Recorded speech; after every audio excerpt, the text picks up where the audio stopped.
Hi, I'm Andy Biggs, Chairman of the House Freedom Caucus, Congressman from Arizona. Thanks for joining us today. We've got a special program for you. I've got two of my good friends from the House Freedom Caucus, Yvette Herrell from New Mexico. Yeah. Thanks for being here. You're welcome. And our good friend from Alabama, Barry Moore. Barry, thanks for being here, man. Happy to do it. Okay. Thank you for having us. Very good. What we're talking about is a really serious subject. It's the southern border. And in October, we're going to probably have the highest number of apprehensions in the history of America, actually. So literally, they estimate between 300,000 and 400,000 people will surrender. And that does not include the 50 to 100,000 people who will get away this month into the interior. Yvette gets down to the border often. She lives in New Mexico. Barry's been along with me on some trips. And we're going to just open it up right there. And because the Biden administration, there's so much they're doing wrong. I have a feeling we're going to be discussing that today, as well as the ramifications. Yvette, tell us what's going on in the border over by El Paso and New Mexico, New Mexico. Yeah, as if it just couldn't get any worse. It just keeps getting worse. And here's the thing. I think people really need to understand this. By the end of this year, there will be more illegals in this nation than residents in the state of New Mexico. I mean, think about that.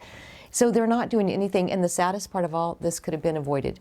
They could have kept the Remain in Mexico in place. They could have kept Title 42 in place.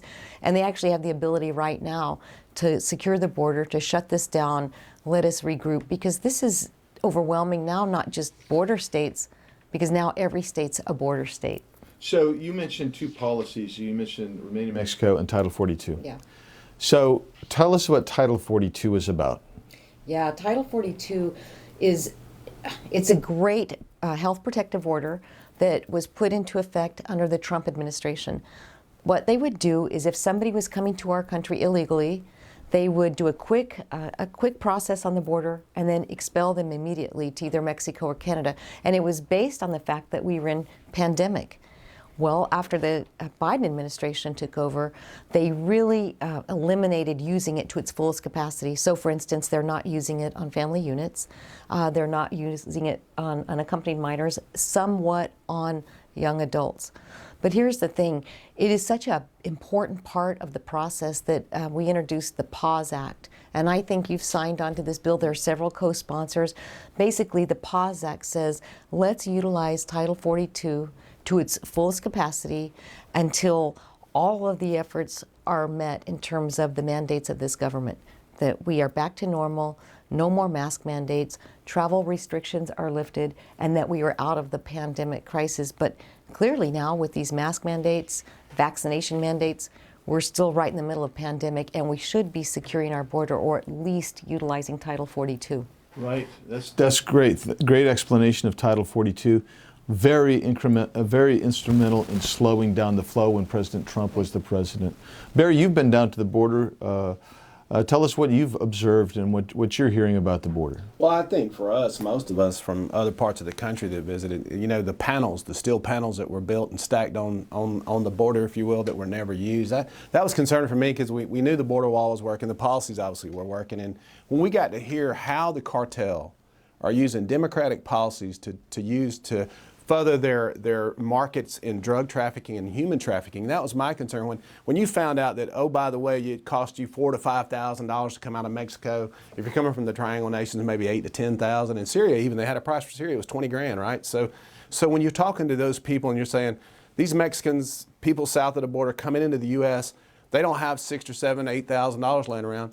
So they backpack fentanyl, cocaine, or heroin across the border to pay passage. And to me, you're basically creating slaves, indentured servants to the cartel to either traffic drugs, number one. And oh, by the way, if you don't want to carry a little fentanyl across our southern border, you can always make payments to the cartel. So you're then a slave. So you got two policies to me that I gathered, well, three actually. If you look at what the Democrats have done, they've created drug traffickers, indentured servants, and human trafficking. And those are the things, if you just, and believe me, guys, we know. I mean, those of us in other states, those people are not staying on the border and living in Arizona or New Mexico. And honestly, the drugs aren't either.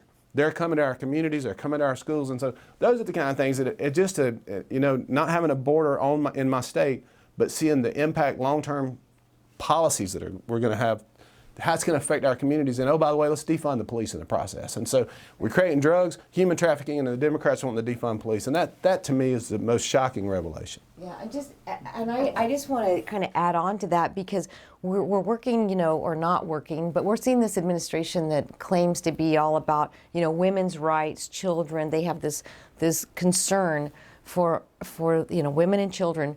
Not so. Because if they really had the concern, just like what you alluded to, the rapes, the children that are being kidnapped or even sold into trafficking so that they can bring more adults here. I mean, you know, this administration's turning the blind eye to the true crisis on the border, which is women and children being raped on the way here. I mean, Andy, you know better even than we do, because you've been on this topic since, you know, the very beginning. And it's just a sad day that the American people aren't hearing the truth from this administration. Yeah, you know, both of you have raised such incredibly interesting points here about what's happening. But you have these children who are being trafficked, and you've got parents or guardians or somebody is putting this child, and I've seen them. I mean, yeah. We've all seen them. We've been down on the border many times, and you watch. One time, just a couple months ago, I'm at the Rio Grande Valley in La Jolla, Texas, and you're seeing all these people come across, and there were I think there were 2 adults in there, 2 women adults, yeah. And the rest are all children, unaccompanied minors. They've got the name of a city, maybe the name of their mom. They've got a phone number stitched into their pants, the label of their pants. And if we did that, if we put our one of our children in the hands of a gang member and said, take him to a certain place and turn him over to law enforcement to be reunited with me later, we'd be arrested. Our child would be taken from us, and we wouldn't be reunited. Yeah. But we are doing that work for the cartels. We reunite them, and then they get to stay in the United States, and we're going to relocate them someplace that they want to be. This is the thing. Let's talk for a second about the double dealing, because that kind of gets to the double dealing, the two-facedness of this. One is a citizen or legal resident going to have their child taken or prosecuted. But what are we doing on the border with regard to COVID and other communicable diseases? I got a little story, if you don't mind. I had a constituents, or not constituents, but they're from my state, and they traveled out of country. Yeah. And they tested for COVID, and 2 of the 4 in the family tested positive. They put an armed guard outside the American citizen's hotel room for the quarantine period. And while on the southern border, if they could have made it to the southern border, they could have poured across the country with, into our country with no test. That's right. You know, we don't test them for fever, we don't test them, we don't know who they are, we don't vet them. And oh, by the way, but if you're an American citizen, you're going to have an armed guard outside your door. That's the hypocrisy we're seeing. It played out just with people from my state, but we're seeing it all over with this administration. Well, it's a double standard. Yeah. I mean, why are we holding the American people to a different standard? And just like the bill that went through the Senate, 9 senators voted against the bill to at least test at the southern border. Both of the senators from New Mexico voted against it. And yet, in New Mexico and across the country, we're sitting here saying, okay, you've got to wear a mask. We're making children wear masks in school or to play sports. 2 years old. Right. It makes no sense whatsoever.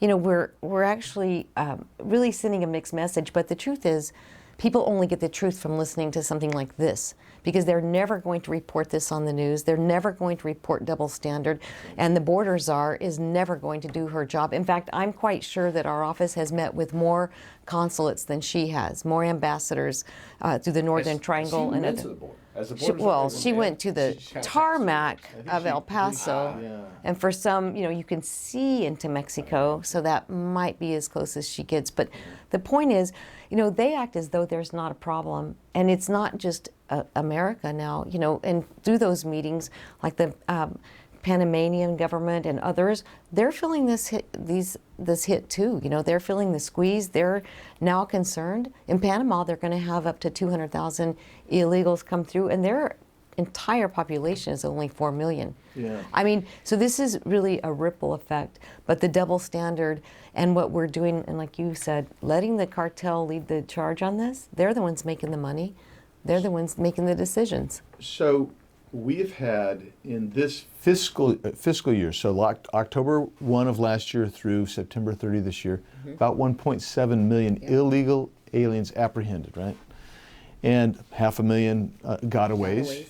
Then you have, under the Biden's term in office, 1.3 million. So since January of this year, 1.3 million have crossed. We anticipate that's going to be almost touching 2 million by the time the year ends.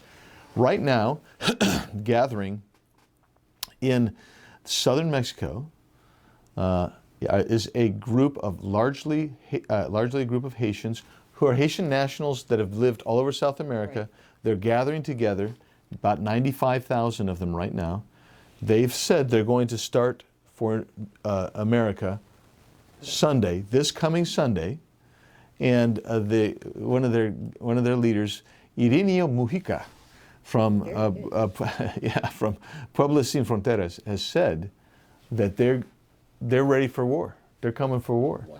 And so when you look at this, and every day 10,000 people are crossing the border illegally from McAllen to San Diego, and everybody's going to be focused on this group of 95,000.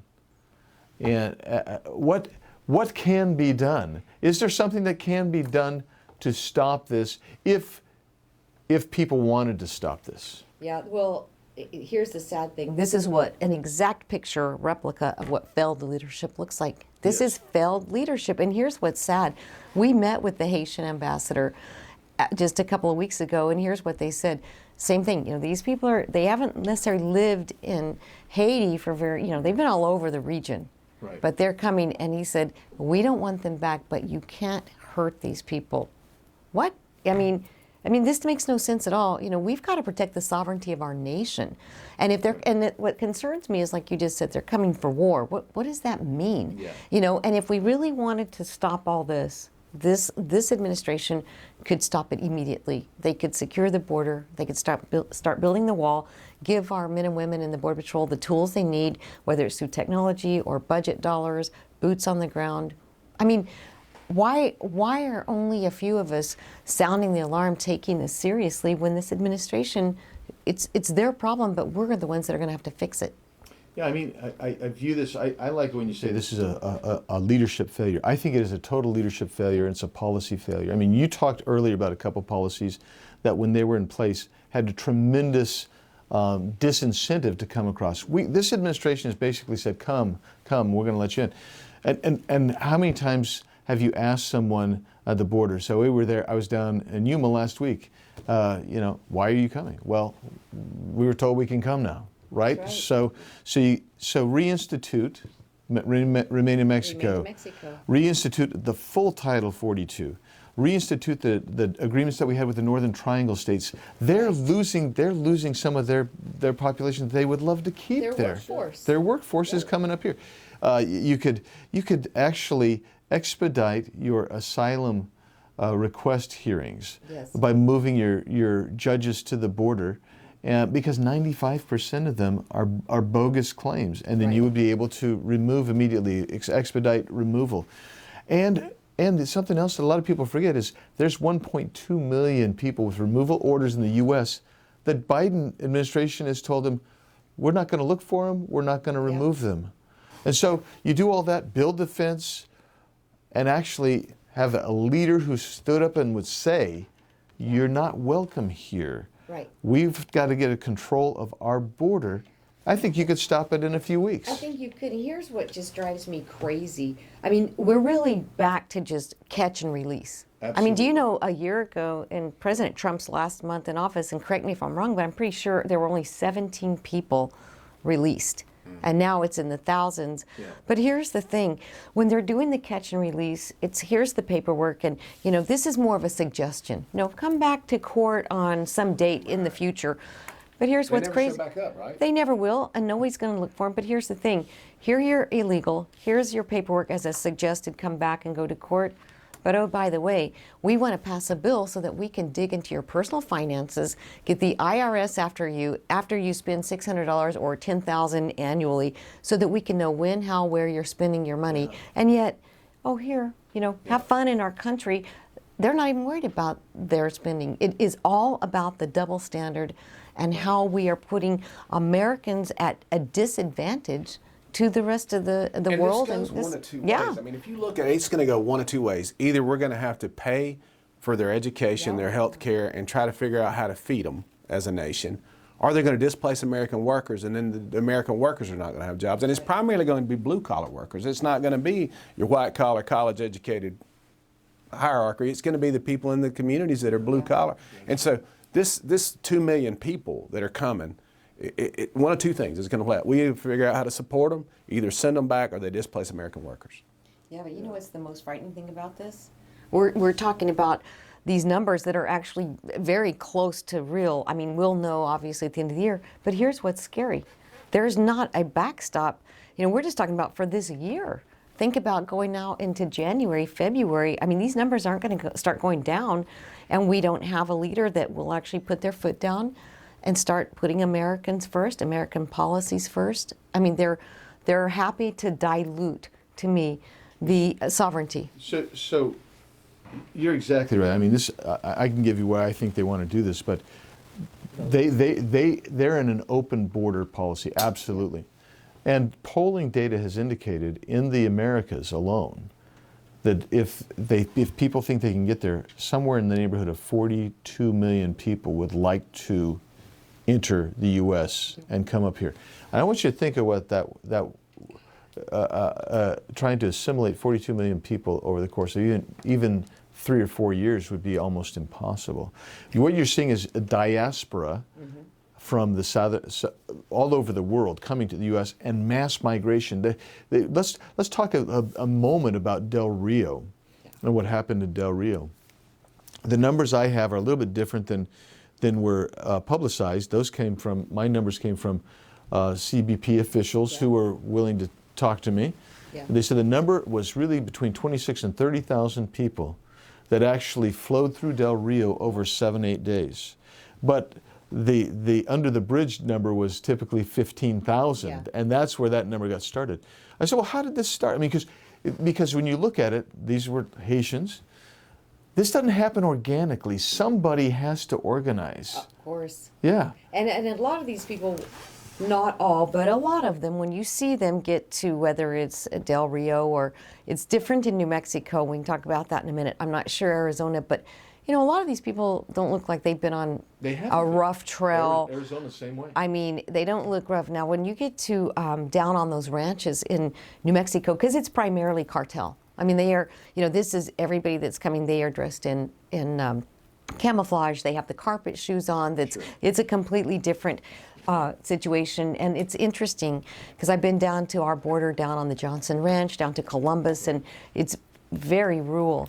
And last time, you know, they had helicopters after a group of migrants there. And when I say group, I'm talking about young men, camouflage. These are not, you know, these aren't the people with the pink backpacks coming across. And that's the other thing. Where are these migrants getting all these clothes, these backpacks, all these things that they're coming across just like ready? Yvette, it speaks to something that I've been wondering about and talking to agents and folks who know. So in the Tucson sector, we're a lot like New Mexico, the boot of New Mexico, where you've got the bad guys, the people who do not want to be caught. They're dressed in camo. They're coming over. They're sneaking through. They're carrying drugs. They're human trafficking. In the Yuma sector, it's more like Rio Grande Valley. Yeah. In some instances, people are coming across and they're surrendering. Now, when those people do that, I mean, they're dressed in nice casual clothes, and if you talk to them, you'll find out. So we find travel documents all over the place. Here's what they're doing: they're leaving Cuba, wherever they're leaving. They're flying into Mexico on a tourist visa, leaving from Cancun, Mexico City. They're flying up to Mexicali, taking a bus over to either Los Algodones, which is just on the other side of Yuma, and then they're walking across dry, and surrendering. Are any of those people having to pay the cartel for passage? Yes. Like, everybody has to pay the cartel. So the cartel's pays. having a banner year in They're revenue. making over $400 million a month. Wow. A month. I mean, and we're spending over that, Oh, way over yes. that, because that's the other thing. No one is talking about what is this costing.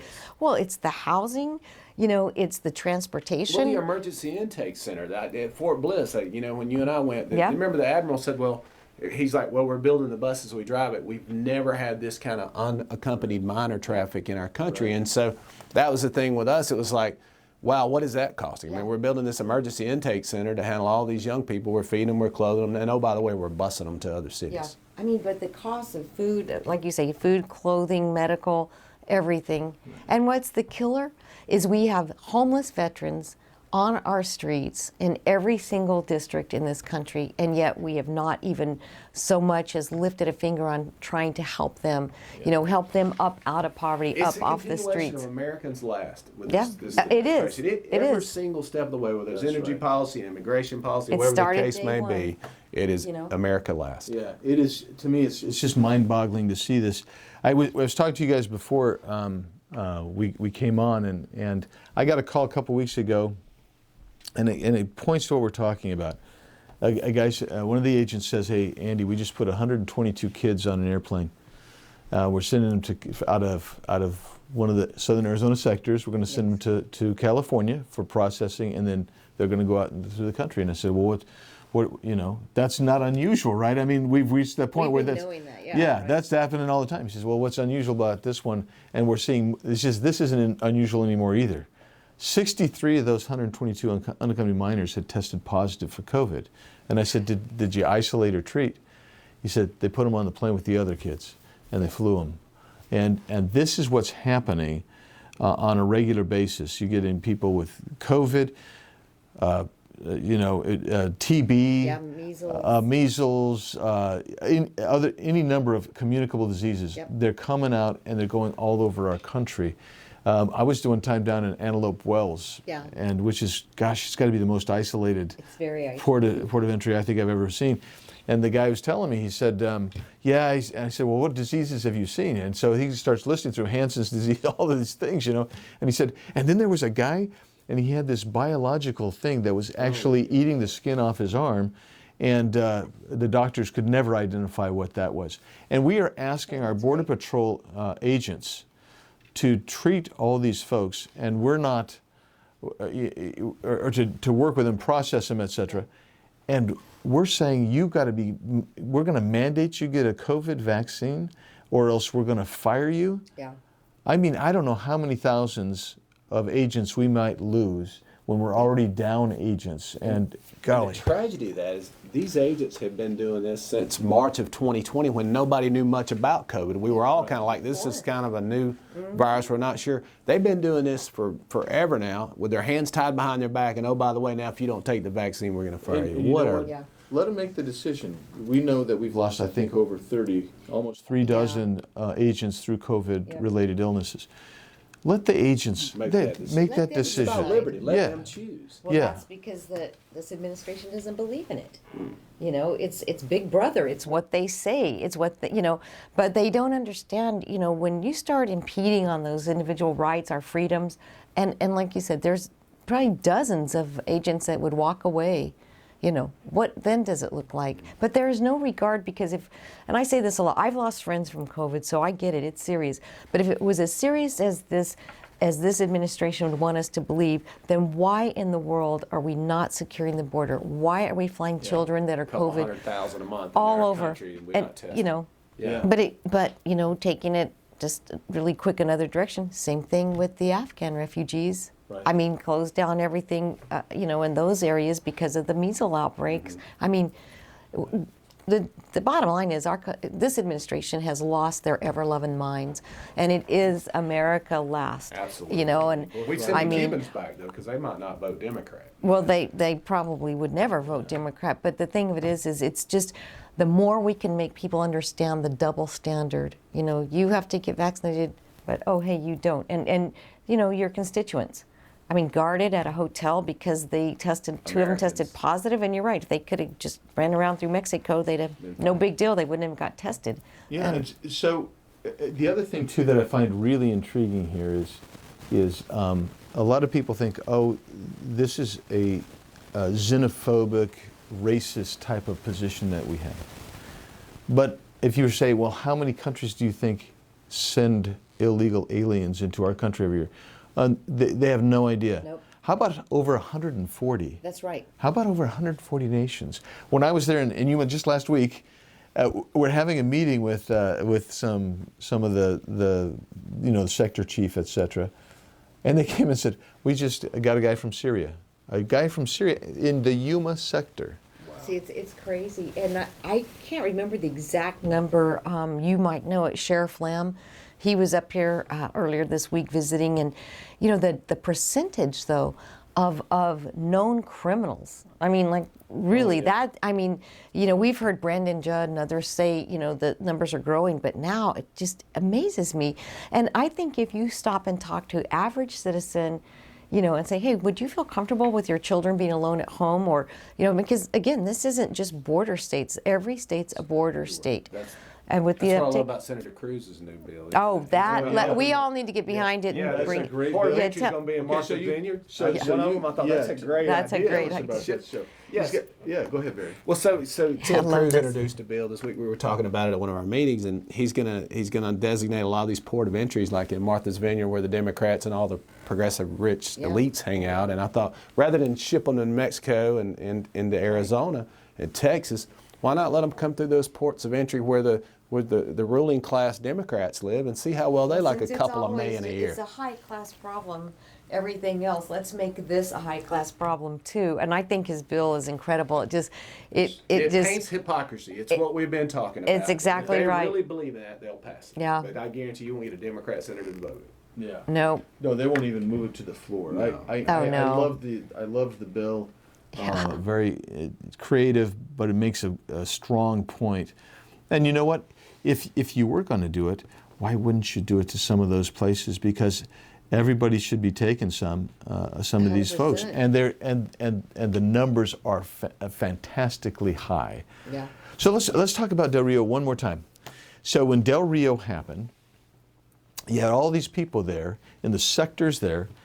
Every Border Patrol agent, it was all hands on deck. They had to come on down. You had the Texas Department of Public Safety come on down, and they made a car wall.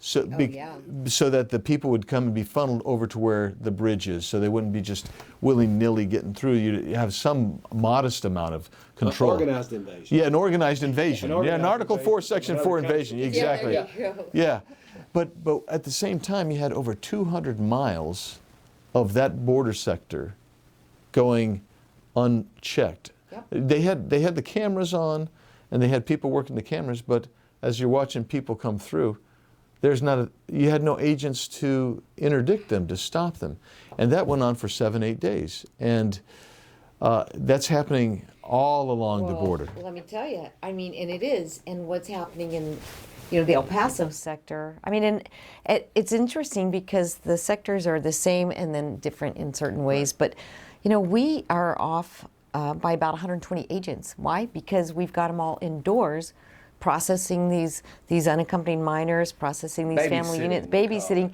Yeah. But here's when I was at the border just a few weeks ago down on the ranch, and some of the agents were with us, every day, throughout the day, at least 3 flights a day were coming from Rio Grande to El Paso, so our guys could do the processing. But here's the kicker, and I think it's neat when these guys will tell you the real truth.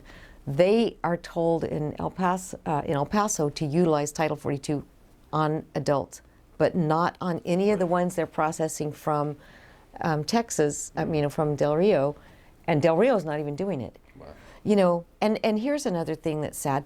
For instance, New Mexico. We've written 3 times, and you signed on to a letter asking our governor to deploy the National Guard to help.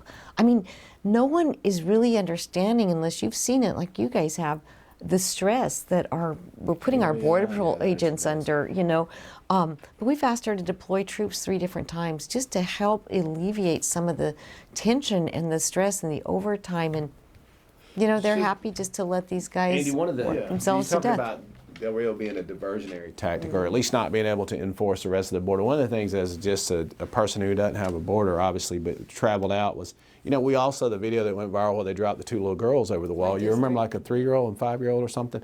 And you remember the coyotes came up and dropped those children, and it was a long fall because we saw the distance they fell, and there was concrete base at the wall where they hit. But then the agents go on to tell us, oh, there's an opening 1 mile up the wall. But what they were doing, they dropped those children to be a diversionary tactic so the other guys could smuggle drugs through the opening in the wall. That's the kind of thing you're dealing with. That's the cruelty we're dealing with. That's the kind of things we're facing. Well, it's like the little boy. You know, they've done this a lot, and a few times it's caught on camera where they brought that 5-year-old to in the dark of night, and dropped him off next to the river, and then left. And then, they played it on the news, just those, and like you said earlier, if you did that, if you just gave your grandkids or your kids over to some known gangster, and then, hey, we'll see you in New York, or see you not even in country, see you 2 countries away, it makes no sense. But yet they somehow get away with it. And you remember, we asked at the Emergency Intake Center, we asked the Admiral, are you guys, when you're shipping these children in these buses, are we doing background checks, any kind of criminal background checks of these addresses they're going to? And they're like, oh no, we're not doing that. We're just shipping these children these addresses. And my question was, so if we're just going to ship them to the U.S., why don't we ship them back to where they came from? These kids are 14 to 17 years old. Well, they really can't tell you exactly where they live. They're young, and now they've lived in this community their whole life, but we're going to send them to a Google address or some address in the U.S., random address, and not do any background checks. Wow. And they since we were there, they actually even eliminated what few checks they were doing, like fingerprinting and others. They've eliminated all that. It's just nuts. Yeah. But again, double standard. So the vetting thing, you guys are really getting at the vetting thing as much as anything as well. So when you think about the vetting, if you're going to work for the federal government and you're a civilian, you're going to get a very, very close look at, right? Thorough. But if you're going to be coming across our border, when you go to be dispersed, they're going to run a criminal background check, NCIC, and that type of thing. But that only tells us the U.S. That's right. We don't know if somebody, because we've seen people from Uzbekistan or Somalia or even Afghanistan. They don't keep the kind of databases for criminal records that we do. We don't know what they did in those countries. We don't know how big a danger they may be. We're lucky to find the ones who have a criminal record in the U.S. that have actually, many of them, been deported multiple times, and they're coming back.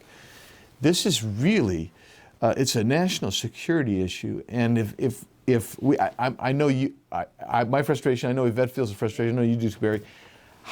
We can't even get many of our Republican colleagues to see the threat to the United States that this open border presents. Well, and you're exactly right, and we've been harping on the vetting not only for the illegals coming on the border, but also through Afghanistan. But here's the thing: even the 9/11 Commission stated in their report, national security is at risk because of our vetting process, and that's what we say all the time. You're only able to vet as far as the data goes. And in most cases, we're just vetting against our own FBI files. We've introduced, and I'm sure we've all signed on to it, a bill that would actually bring us up to speed and put us on the same playing field as other nations so that we could have the same database available through our own FBI and through our own records as they do in other countries. But it's crazy. And look how many that are coming here, like you said, who have been deported multiple times, have criminal backgrounds, and yet here they are again. Here they are again. Yeah. And somehow we don't feel like this is going to put American families at risk. I mean, it's crazy how this is playing out, and the speed in which it's just continuing to play out. Yeah, I want to get back to something that we were talking about earlier. So last week, we have a bunch of members of Congress, so everybody's getting a picture next to the wall, right? So, Yeah. You know how this goes. So we're all taking the picture, and then I look, there's one guy, just crossing the border, walking behind us. So we go up and talk to him, and say, hey, where are you from? He says, well, I came here from Mexico. Oh, well, where are you really from? He said, I'm Cuban. I could legally go to Russia, so I went to Russia, spent some time in Russia, went to Spain, and then from Spain to France.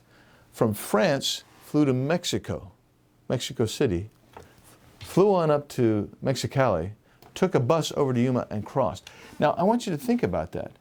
This is not your typical, you wouldn't say, oh, he's an economic refugee, would you? You wouldn't say he's a person who's got credible fear. Oh, no. Because he's moving all over the place. but he really wanted to get to the United States. And in other things being equal, you might say, well, you know, at least he's got some initiative. It isn't that. It isn't that. It's that a lot of these people, by the way, he's dressed great, had a great backpack, yeah. you know, but he did express one thing that I thought was really remarkable. We said, if you wait there, the Border Patrol will be here in a few minutes, they'll pick you up. There's a water station and whatnot. And so we pointed him out, and he said, and this is a guy probably 30, 35 years old, says, if I wait here, will I be molested? He was concerned about being harmed by cartel folks. This is the cartel controls our border. Everything. They control our border. I remember being stunned out of my mind when I said, well, when I was told this by intel officers down there, I said, well, are you telling me that the commercial trucks that are coming across? He says, yes, everything. Yeah. And there's two cartels that are having a kind of an intramural feud right now. I think one's over in your area and one's a little bit further east, but they're ruthless. They're ruthless and brutal, and they want money, and they have very little regard for human life. Yeah. And I wish we could shout from the rooftops so people would understand, because occasionally it does spill over. Yeah. But to our credit, I think early on the HFC, we talked about bringing attention to the border crisis. When I first got here as a freshman, and we were new, and that was one of the things I think. Thankful for you guys' leadership. Of course, it impacts you directly. It impacts my state over time. But I think we were able to get some attention to the border. Obviously, I think the Biden administration is getting some heat from that. And I think the American people are fed up as well. But to our credit, we do need to shout it from the rooftop. But I think we're getting some traction. I think the American people are waking up. Well, I think that's right. Because I think when you know, it's a sensitive issue. You know, it really is. So you have to be careful, because I think at first people think or assume, you know, they're racist, or they you know, they don't like kids, or they don't want to help, and that could not be further from the truth. I say all the time, Yvette, a closed border is a compassionate border. When you're talking about trafficking of children and drugs and the cartel running our borders and making millions of dollars a year, that a closed border is so much more compassionate, because really the bunch that run the border are not nice guys. I mean, the risk, tremendous you know, risk. And there's so many that come that don't even understand the risk. And now, you know, look at the fatalities. The death count goes up every summer because of the heat and everything. But I think, you know, you have to. What your point you just said is awesome, because then you have to start thinking it. But at what point do we have to start putting the American people first, right? And really watching out for the welfare, and not only on the expense side of it, but you know, the fentanyl, the uptick now in overdoses. Just, you know, this, you cannot live in a border state. You can live in, you know, Bible Belt, but these drugs are coming to a school or a neighborhood near you, you know, and almost everything they're getting in the sense of methamphetamines and fentanyl. And at some point in time, we've got to say, wait a minute, this is really about our security. Labs mixing these drugs. I had a physician. A couple of dudes down. This is a Breaking put a little Bad, fentanyl. real life. Yeah, yes. and I've had a physician call me in a college town in my district and say, we are having an uptick of children dying from drugs, and then they think they're buying something online. They see it online. They take this pill and it's laced with fentanyl. And as that border is porous and those drugs come into our communities, into our colleges, into our towns, we're going to see more and more of these young people die from overdose. They really will. And I think you both have made a great point just a second ago. A lot of people conflate border security with legal immigration. Right. And they're very, very different. The border security it goes to your sovereignty, your national security. It actually is humane, because these people that are injurious to them they're exploited. Let's put it that way, because they are exploited. That's right. They really are. So you can solve that. Legal immigration, you know, just in 2018 we swore in 830,000 new U.S. citizens, and that's kind of roughly where we are. There's no other country in the world that does that, but we do. So we got to keep, in my opinion, we have to make sure that that people understand, we're talking about securing the border and saving American lives and saving this country, putting America first. We got lots of people coming to this country. And the other thing that just gripes me to no end is, if you've had friends, and I'm sure you both have friends and even in some cases family members who waited in line to get U.S. citizenship, 12, 13 years to get citizenship, and this administration wants now to grant amnesty Yep. to almost, well, they say 8 to 10 million people. It's going to be closer to 16 to 20 in Yeah, my I think opinion. that's right. So, Well, and it's good not grief. just there. It's the same thing, only with the Afghan nationals that are coming in. You know, they want to take that process that typically takes years to do because the vetting, the background, all of this, and shorten that up into 3 to 4 to 5 weeks. That's crazy. And what people are saying in my district, especially like you said, you know, I have friends that came through the legal process and it took years and it takes a lot of money sometimes.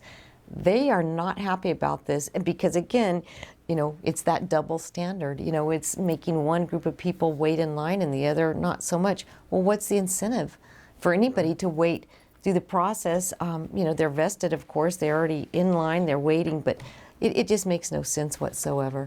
So. Well, we've covered a lot of Yeah. topics, and Yeah. and there's just so much you could say about the border and the issues related to it. I thank everyone who's joined us today. I'm with Barry Moore from Alabama, Yvette Herrell from New Mexico. My name's Andy Biggs, Chairman of the House Freedom Caucus from Arizona. And so thanks, and we'll be back with you another time soon with another live stream. Thanks.